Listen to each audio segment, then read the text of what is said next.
In the last 2.5 years, serving as president of Jamaica Trade and Invest, the JTI team struggled to attract sophisticated job-creating investments because of the stubbornly prevailing perception of a low-skilled, low-waged, cheap labor Jamaican workforce.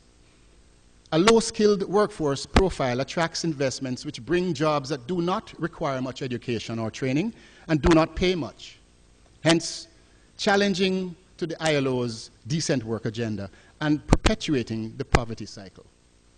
I must quickly add that this perception is also held by local investors and entrepreneurs.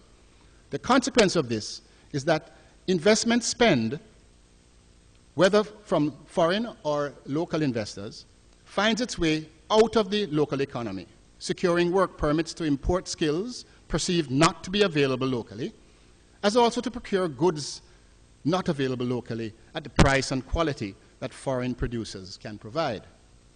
So the growth in economic activity and employment commensurate with the relatively high levels of investment is not realized.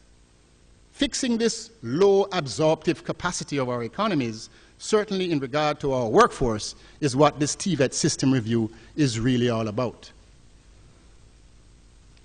Altering the profile changes the types of investments, changes the profile of the demand to the skill sets of the new economy, absorbing our educated, trained graduates in sustaining the new economy and society. I'm talking about the new economy.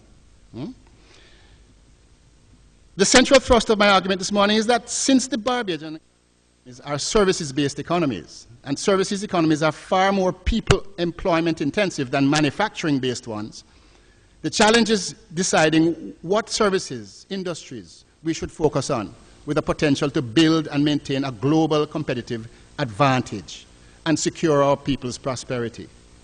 You will notice that I speak of competitive advantage and not comparative advantage, as we were all taught in school.